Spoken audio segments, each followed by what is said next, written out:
I am sorry. താൻ തന്നെ ഇത് കൊണ്ടുവരുമെന്ന് സത്യമായിട്ടും ഞാൻ കരുതിയില്ല. ഞാൻ തന്നെ വീണ്ടും ശല്യപ്പെടുത്താൻ വേണ്ടി ചെയ്തൊന്നുമല്ല. Hey it's okay. ആക്ച്വലി ഞാനല്ലേ സോറി പറയേണ്ടത്. അന്ന് അങ്ങനെ ഞാൻ സംസാരിക്കരുതായിരുന്നു. It's not intentional. എൻ്റെ ഒരു മാനസികാവസ്ഥ. അല്ല, എനിക്ക് മനസ്സിലാവും. ഞാനും അപ്പോൾ അങ്ങനെ വരണ്ടായിരുന്നു. എന്തൊക്കെ പറഞ്ഞാലും ഇറ്റ്സ് മൈ ഫോൾട്ട്. ഈ കേക്ക് കഴിക്കുക, ഇതൊരു സോറി ആയി കൂട്ടിക്കോളൂ. It's free of charge. എന്നെ അത്രയ്ക്ക് അറിയില്ലെന്ന് തോന്നുന്നു. ഹായ്, ഞാനേ അന്തസ്സിൻ്റെ ആളാണ്. ക്യാഷ് കൊടുക്കാതൊന്നും ഞാൻ വാങ്ങിച്ച് കഴിക്കാറില്ല. ഓ ഹലോ, ഞാൻ കുറ്റബോധത്തിൻ്റെ ആളാണ്. എൻ്റെ ഒരു മനസ്സമാധാനത്തിന് വേണ്ടി അന്തസ്സം ഒന്ന് വാങ്ങിക്കഴിക്കണം. Okay, under one condition. കുറ്റബോധം എനിക്ക് കമ്പനി തരും. അത് അല്ല, പറ്റില്ലെങ്കിൽ ഞാൻ ഫോയിൽ പറഞ്ഞതാ. ശരി, കമ്പനി തരാം.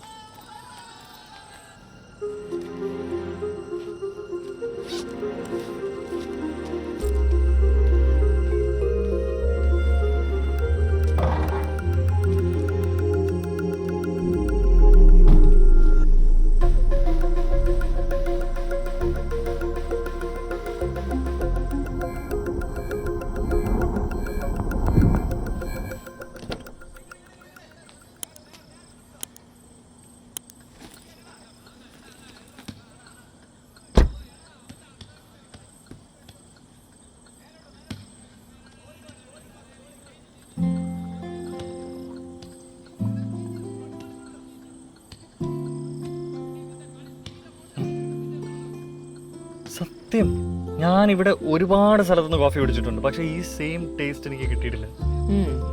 മമ്മിയോട് ഉണ്ടാക്കി തരാൻ പറഞ്ഞാൽ പോരെ? പറയായിരുന്നു, പക്ഷേ മമ്മി കഴിഞ്ഞ കൊല്ലം മരിച്ചുപോയി. സോറി.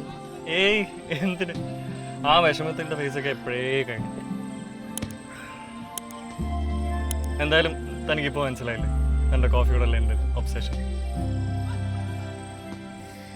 കുറ്റബോധം തന്നെ വെറുതെ വിടും തോന്നുന്നില്ല.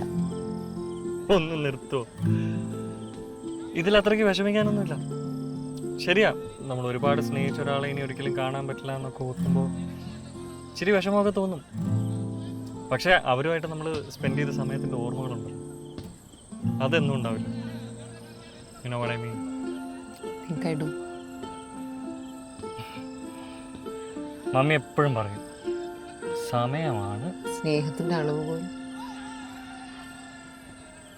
മെയിൻ സ്ട്രീം ആണല്ലേ.